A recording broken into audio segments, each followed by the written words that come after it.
అందరికీ నమస్కారం. నా ఛానల్ మీరందరూ చాలామంది కొందరు సబ్స్క్రైబ్ చేసుకుని నాకు వ్యూస్ చేసినందుకు చాలా థ్యాంక్స్ సో మచ్. మీ అందరికీ కొన్ని విషయాలు చెప్దాం అనుకుంటున్నాను. యాక్చువల్గా ఇప్పుడు నేను ఒక పబ్లిక్ సెక్టార్లో ఒక లీగల్ కాన్స్టిట్యుయెన్సీ అనేది ఒక పబ్లిక్ సెక్టార్ నుంచి డెవలప్ అవుతుంది. సో ఒక లీగల్ కాన్స్టిట్యుయెన్సీ అంటే ఏమి లేదు, ఒక స్టేట్ కానీ ఒక కంట్రీ కానీ ఇవన్నీ డెవలప్ అయ్యేది ఒక ప్రజల నుంచేను.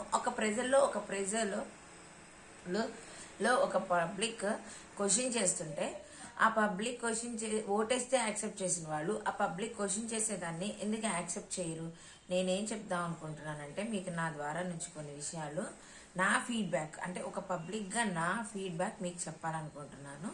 అదేంటి అంటే, ఇప్పుడు మనం చాలా వరకు అందరం న్యూస్ పేపర్ చదువుతున్నాం, అందరం ఎడ్యుకేషన్ ఎంప్లాయీస్, అందరం చదువుకున్నాం, అందరం ప్రపంచం ఎటు వెళ్తుంది, ఎటు మూవ్ అవుతుంది, ఏది మంచి చెడు అనేది తెలుస్తుంది. కొందరికి తెలియక ముందుకు వెళ్తున్న వాళ్ళు చాలా మంది, 99 మంది.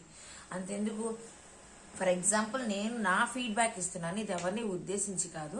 యాజ్ ఏ పబ్లిక్గా నా ఫీడ్బ్యాక్ కూడా తీసుకోవాలి, ఎందుకంటే నా ఓటు తీసుకున్నప్పుడు నా ఫీడ్బ్యాక్ కూడా తీసుకోవాలి. కాబట్టి యాజ్ ఏ పబ్లిక్గా నేను ఎవరిని ఇక్కడ కమెంట్ చేయడానికి నేనేమి మెసేజ్ ఇవ్వట్లేదు, ఎవరిని వేలెత్తి చూపించడానికి ఈ మెసేజ్ ఇవ్వట్లేదు. వాట్ మై ఫీడ్బ్యాక్ అనేది ఇక్కడ ఉన్న సమాజానికి తెలియడం కోసం నేను నా ఫీడ్బ్యాక్ ఇస్తున్నాను. ఇది ఎంతమందికి వెళ్తుంది, ఎలా వెళ్తుంది అనేది అనవసరం, నేనైతే ఇవ్వాలనుకుంటున్నాను. అదేంటి అంటే, యాక్చువల్గా మనం చెప్పుకున్నాం ఒక కులం గురించి, ఒక మతం గురించి, వీటి గురించి, ఒక నాయకుడి గురించి ఎవరైనా తప్పుగా మాట్లాడితే వారి మీద కేసు ఫైల్ చేస్తాము, అది ఇది అని చెప్పారు. ఇవాళ న్యూస్ పేపర్ మీరు చూసే ఉంటారో లేదో, హిందూ మతం అని చెప్పి వేరే మతం అని చెప్పి ఎత్తారు. మరి ఒక మాట వదిలినప్పుడు వాళ్ళు కూడా అది పాటించాలి కదా. ఇప్పుడు నాయకులు 5 ఏళ్ళకి ఒకసారి పరిపాలన మారుతూ ఉంటారు. 5 ఏళ్ళు మారినప్పుడల్లా ఆ నాయకుడు రాజు ఉన్నప్పుడల్లా రాజు, ఆ నాయకుడు దిగంగానే కీచుకుడు, మళ్ళీ ఈ నాయకుడు మరి ఇంకో నాయకుడు రాగానే ఆ నాయకుడు రాజు, ఆ నాయకుడు దిగంగానే కీచుకుడు. ఎవరో ఒకళ్ళు రాజకీయాల్లోకి వచ్చి ప్రజలకు ఎంతో కొంత మంచి చేస్తూనే ఉన్నారు.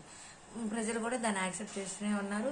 ఒక్కోసారి యాక్సెప్ట్ చేసినట్టు చేసి తుంచేస్తూ ఉన్నారు, పువ్వు రాల్చినట్టు. అంతేగాని ఒకళ్ళనొకళ్ళు ద్వేషించుకోవడానికి, తిట్టుకోవడానికి పదవిలోకి రాలేదు కదా. ఇక్కడ ఏంటంటే పబ్లిక్ మనం ఏం చేసాం, పబ్లిక్ మనకి ఏం ఫీడ్బ్యాక్ ఇస్తుంది అనేది చాలా ఇంపార్టెంట్ ప్రతి ఒక్క నాయకుడికి. అంతేగాని ఆ పబ్లిక్ ఉండడం వల్ల, ఆ టైంలో ఆ నాయకుడు ఉండడం వల్ల ఇదంతా తప్పు జరిగింది, ఈ నాయకుడు. ఇప్పుడున్న నాయకులు ఒకప్పుడు ఫెయిల్ అయినప్పుడు కూడా అదే నాయకులు తప్పు అని చెప్పి 100 కోట్ల మంది జనం సమాధానం ఇచ్చింది. ఇప్పుడు ఒక నాయకుడు కిందకి దిగంగానే నేనే గ్రేట్, ఆ నాయకుడు టైంలో తప్పు జరిగింది అనేది రాంగ్. ఇక్కడ మీరు చూడాల్సింది నాయకుల్ని కాదు, మీరు అంతకుముందు ఎంత బడ్జెట్ స్పెండ్ చేశారు, ఇప్పుడు ఎంత బడ్జెట్ పబ్లిక్కి క్లియర్ చేస్తున్నారు, ఎంత బడ్జెట్ మనం ముందుకు తీసుకెళ్తున్నాం, ఎలా డెవలప్మెంటల్ స్కీమ్ తీసుకెళ్తున్నాం అనేది చాలా ఇంపార్టెంట్. అది వదిలేసేసి ఆ టైంలో ఇంత ఖర్చు పెట్టారు, ఈ టైంలో ఇంత ఖర్చు పెట్టారు. ఎవరైనా ఖర్చు పెట్టారు, ప్రజలకే ఖర్చు పెట్టారు. నాయకుడు ఒక్కలే తినరు. ప్రజలు ఆటోమేటిక్గా ఆన్లైన్ బ్యాంక్ అకౌంట్స్లో డబ్బులు తీసుకునే విషయం అందరికీ తెలిసిందే. అలాంటప్పుడు మీరు తనుకుంటూ అసలు బడ్జెట్ని అక్కడ ఎంత మనం కడుతున్నాము, ఎంత లాస్ అవుతున్నాం అనే విషయాన్ని మర్చిపోతూ, పబ్లిక్లో డెవలప్మెంట్ స్కిల్స్ ఎంత ముందుకు వెళ్తున్నాయి, దాంట్లో నుంచి మనం ఎలా ముందుకు వెళ్ళాలి అనే విషయాన్ని మర్చిపోయి, మళ్ళీ మీరు ఫ్యూచర్ గురించి మర్చిపోయి పాస్ట్కి వెళ్ళిపోయి మళ్ళీ వేలెత్తి చూపించుకుంటుంటే, ఇలా వేలెత్తి చూపించుకుంటూనే ఉంటే ఎప్పుడు మనం డెవలప్ అయ్యేది, ఎప్పుడు మనం ముందుకెళ్ళేది? అసలే మనం అన్ని స్కీమ్స్, అన్ని ప్రాజెక్ట్స్ అన్ని చేసి మనం డెవలప్ అవుతున్నాం అని చెప్పి పెడుతుంటేనే అంతంత మాత్రం ప్రజల్లో అవగాహన ఉంది. మీకు ఒక విషయం తెలుసో తెలియదు, నా ఓపీఎఫ్ నేను చెప్తున్నాను, 99% ప్రజలకి అవగాహన లేదు చాలా విషయాల్లో. తెలుసా మీకు ఆ విషయం? ప్రాజెక్ట్స్ పెట్టారన్నారు, స్కీమ్స్ పెట్టారన్నారు, ఏం పెట్టారు, అసలు ఏం జరుగుతుంది, ఏం తీసుకోవాలి, ఏం తీసుకోకూడదు అనే విషయంలో 99% అవగాహన లేదు. ఫ్రీగా వస్తే ఫినాయిల్ తాగుతున్నట్టు వెళ్తున్నాం, ఫ్రీగా వస్తే బతుకుతున్నాం, ఏదో ఇస్తున్నారు తీసుకున్నాం అనేది మాత్రమే అవగాహన. కానీ వాట్ ఈస్ గోయింగ్ అపాన్, అసలు ఏం స్కీమ్ మీద మనం ఎందుకు వెళ్తున్నాం, ఎందుకు మన గవర్నమెంట్ ఇది ఇస్తుంది, ఎందుకు మనం దీన్ని కట్ అవుతుంది అనే విషయంలో 99% అవగాహన లేదు. అట్ ద సేమ్ టైం కల్తీ నెయ్యి, ఫర్ ఎగ్జాంపుల్ కల్తీ నెయ్యే తీసుకుందాం. యాజ్ ఎ పబ్లిక్ సెక్టార్లో నేను పబ్లిక్గా ఫీడ్బ్యాక్ ఇస్తున్నాను. కల్తీ నెయ్యి అన్న కల్తీ నెయ్యి చేసిన ఏజెన్సీని పట్టుకోండి. అంతేగాని మళ్ళీ అంతకుముందు ఆ నాయకుడు ఎన్నో ప్లేసెస్ తిరుగుంటారు, మీరు కూడా అదే సిచ్యువేషన్లో ఉంటారు. మీరు ఒక చోటే ఉంటారు కదా, 100 ప్లేసెస్ తిరుగుతారు. తెలిసిన దానిలో అక్కడ తప్పు చేసేది ఒక నాయకుడేనా? అక్కడ ఉన్న ఆఫీసర్స్ తప్పు చేయరా? అక్కడున్న ప్రజలు తప్పు చేయరా? అక్కడున్న సమాజంలో అక్కడ కొన్ని తప్పులు జరగవా? వాళ్ళు ఎందుకు వేలెత్తి చూపించరు?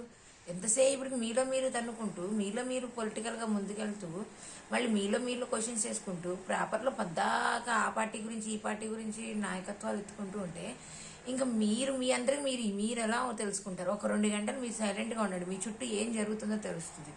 అంతేగాని ఆ 2 గంటలు సైలెంట్గా ఉండకుండా పద్దాక మాట్లాడుతూ ఉంటే ఏం జరుగుతుందనేది ఎలా తెలుస్తుంది? ఎలా ముందుకెళ్తుందనే విషయం తెలుస్తుంది. ఇంకో విషయం మీకు చెప్పాలనుకుంటుంది ఏంటంటే, ప్రజలకి అవగాహన లేదు. ఎందుకు అవగాహన లేదనేది నేను చెప్తాను. 5 ఇయర్స్కి ఒక పరిపాలన మారుతుంది. ఆ 5 ఇయర్స్లో ఎంత డెవలప్మెంట్ జరిగింది, ఎంత మనకి బడ్జెట్ ఇదయింది అనేది ఎవరికి కౌంటింగ్ తెలియదు. అంతకుముందు ఉన్నప్పుడు ఆఫ్లైన్, రీసెంట్గా లాస్ట్ ఇయర్ 5 ఇయర్స్ నుంచే కదా ఆన్లైన్ అయ్యింది. ఆన్లైన్ అయినాక కొంచెం న్యూసెస్ బయటకు వస్తున్నాయి, ఇంత బడ్జెట్ స్పెండ్ చేసాం, ఇంత బడ్జెట్ స్పెండ్ చేసామని. అంతకుముందు ఆఫ్లైన్లో ఎన్నో కోట్లు బడ్జెట్ స్పెండ్ చేశారు. అప్పుడు మరి అవన్నీ తీసుకున్న వాటికి ఇప్పటి వరకు మన బడ్జెట్ సెంట్రల్ గవర్నమెంట్కి ఇచ్చే లెక్కలు ఎవరు ఇంతవరకు చెప్పిన వాళ్ళు లేరు. దాన్ని బయటికి మనం ఎంత క్లియర్ చేసామనేది చెప్పిన వాళ్ళు లేరు. మళ్ళీ కొత్త స్కీమ్స్ అని మళ్ళీ తీసుకుంటున్న వాళ్ళే తప్ప మళ్ళీ దాన్ని ఫాలోఅప్ చేసిన వాళ్ళు లేరు. సో దీన్ని బట్టి ఇక మనం అభివృద్ధికి వెళ్తున్నట్ట, మనం బ్యాక్లాగ్కి వెళ్తున్నట్ట? ఇక్కడ యాజ్ ఎ పబ్లిక్గా నేను ఓటేసాను కాబట్టి నేను అడుగుతున్నాను.